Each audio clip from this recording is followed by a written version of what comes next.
You're watching Drake Wing Gaming. Enjoy the video. Hey guys and gals, now we're here from Drake Wing Gaming, and send me on Twitter, The Gaming Drag. Today I'm coming back at you with a Let's Play episode of Violet Memoir, Oscar's Path. So y'all, let's go ahead and jump right back in, shall we? Alarm chain, you were up, and let's go. Wow, it's been a while since I played it, hasn't it? Okay, alrighty. I have to pull my tail away from his tight grip, and I almost considered just skipping class to stay with him. But I'd be responsible to skip class only on the second week. Plus, I'll see him soon enough. I had worried that classes might pick up quickly, but Oscar reassured me that things don't really get serious for a few weeks, at least while I'm a freshman. Still, the classes are long, and having so many of them back-to-back is exhausting. I'm just lucky most of them seem to be around the center of campus. There's only media left, but that's still nearly a half an hour left until it starts. Definitely not enough time to meet up with someone. Maybe I should... A hand on my shoulder causes my fur to stand on end as I jump away, nearly walking to another student. My nerves have been on edge all day because of that nightmare. Sorry, didn't mean to frighten you. You didn't seem like the skittish type, but, I'm gonna do it.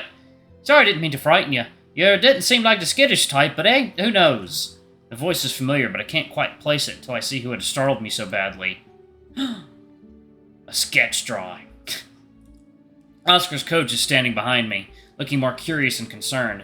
He's still wearing the tracksuit that I saw in the previous 2 times. I wonder if it's a uniform. I'll do a deeper accent for him. Sorry, I was just thinking, and you caught me by surprise. Are you looking for Oscar, Coach? Maze. You can just call me Coach. Everyone else does. No, I wasn't looking for a castle, though this is about him, I suppose. I was actually looking for you. Freshman classes tend to be around here, so I figured I'd catch you eventually. What if I didn't have any classes today? Something about my question must amuse him, because he gives a chuckle so deep that I can feel it rumbling in my own chest. I knew you had to be an interesting one to be friends with Castle and Lloyd. That's not the question that most people would start with. Sorry, what did you need me for? Apologies too. With you and Lloyd, Castle's gonna have his hands full. Huh? He seemed to be in a rush at the time, so you most likely forgot we ran into each other on Saturday. Oh, right. Sorry, you wanted to talk to me then, but I couldn't. Sorry about that. It was a hectic night. Hey, no problem with me, boy. Just wanted to see if you had the time now. Looking at my phone, I can see I still have over 20 minutes left until media. I should be free for a little bit. I have classes soon, but... Don't worry, it won't take that long. Just wanted to have a small chat to you about Castle. Follow me. I'd been a little worried that we might travel far enough that it might not be able to make it to class in time, but it turns out there was a little cafe nearby for us. There doesn't look to be any students sitting outside of it right now, giving us a decent amount of privacy. Though sitting down doesn't help keep away my steadily growing nerves. Even seated, he looks massive, and despite initial impressions, it's certainly not fat. Oh no, this water's overflowing. Oh goodness. Okay. Don't look so serious. Despite the reputation as Crocs have, I ain't gonna bite you. Sorry. And stop with the apologies. You turn into a broken record, and if I'm being honest, you're starting to make me feel bad. I'm not sure I'm supposed to respond to that. Yeah, I accidentally trapped you there, didn't I? My bad. The meatheads I usually work with don't tend to have a lot of tact. And now you're laughing at me. Sorry, you just reminded me of a friend of mine. He calls Oscar a meathead a lot. Sounds like a smart kid if he can recognize his thick skull. Castle has a habit of mesmerizing people. Well, since we're on the topic, what did you want to talk to me about? Right. Enough stalling, I suppose. And how much has Oscar told you about our tenuous relationship? Not much. He doesn't really like it whenever we talk about stuff like that and always changes the subject. Sounds about right. As you probably figured out on your own, Oscar hasn't been treating himself very well. He thinks I'm just on his ass because of the team, and it's more than that. He's gaining too much muscle, right? That's part of it. Over the last few years, he's been overworking himself. I've been seriously worried about him, but he never listens to me. And you want me to?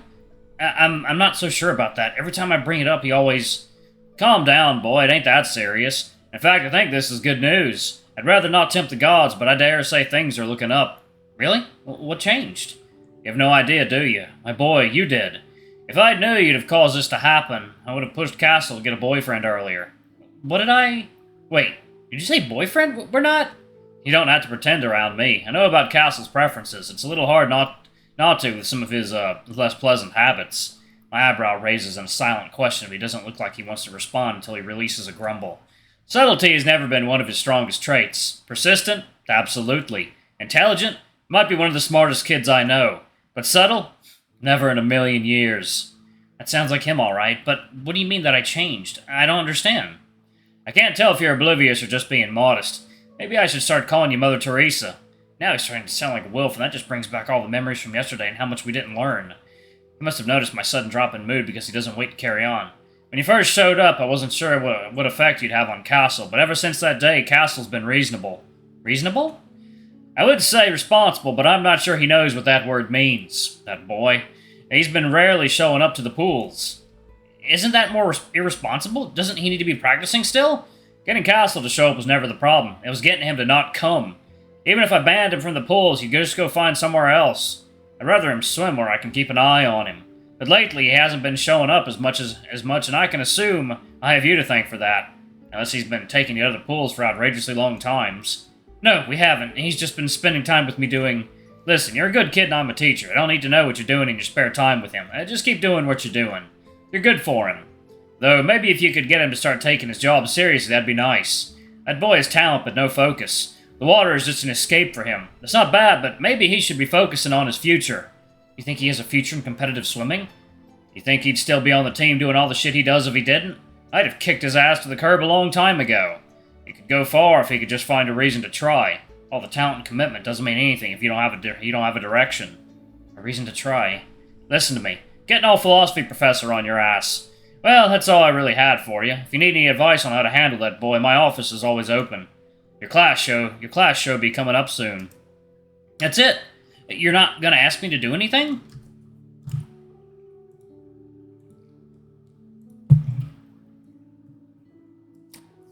No, I just wanted you to know what a positive impact you were having on him. You don't have to do anything other than keep doing what you're doing. Just keep shoving him in the right direction. If he starts to lose his way, give him a firm foot up the ass. His head's thick, so you won't get anything in there unless you hammer it in. Anyway, I have my own shit to do. Without any real goodbye, he pushes himself out of the chair, nearly pushing the table into my chest as he walks away, leaving me stunned in my seat. Have I really been having that much of an impact on Oscar? I can't really imagine it.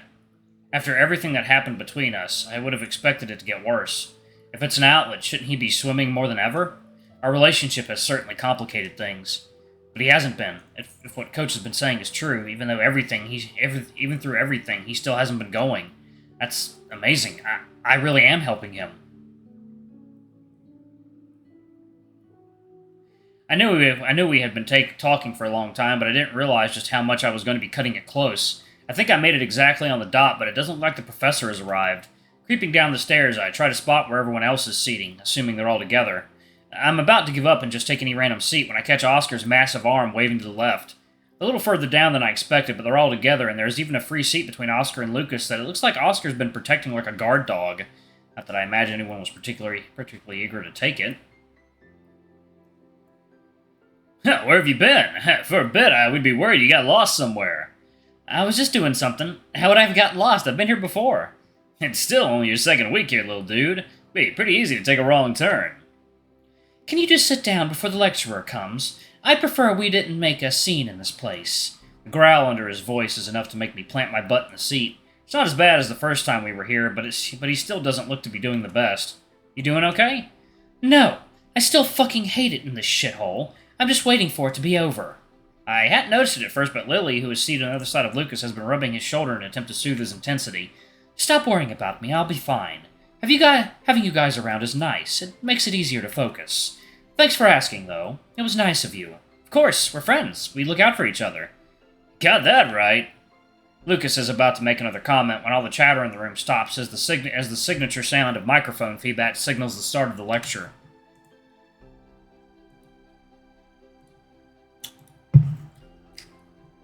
Everyone stops what they're doing to focus on taking notes, all except Oscar, who looks more focused on listening than writing things down. I've been so distracted with the two of them that I hadn't even gotten ready. I fumble through my pack, trying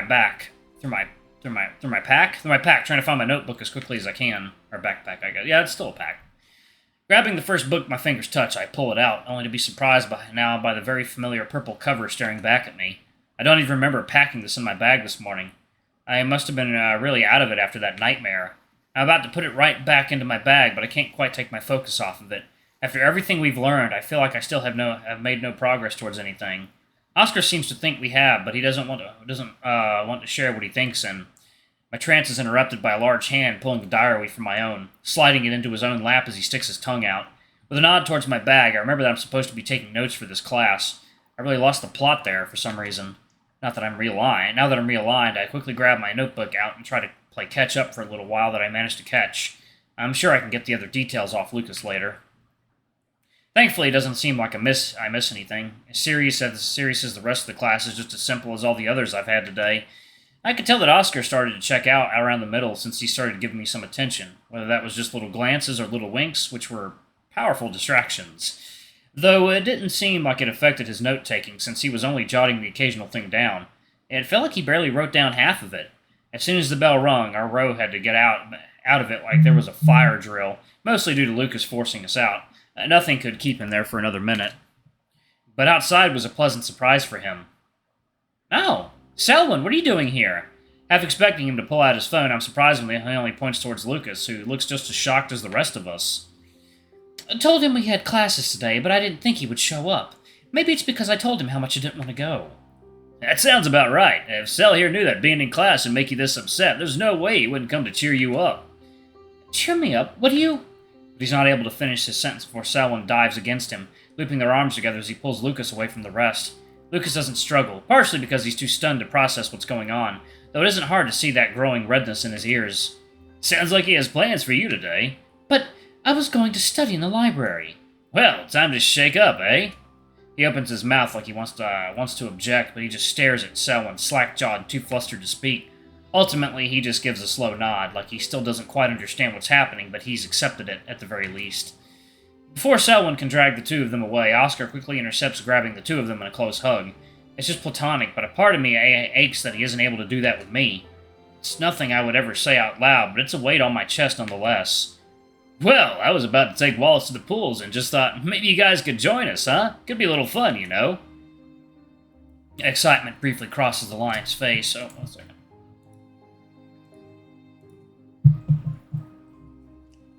Excitement briefly crosses the lion's face, but he pulls it back when he sees Lucas's clear discomfort at the idea.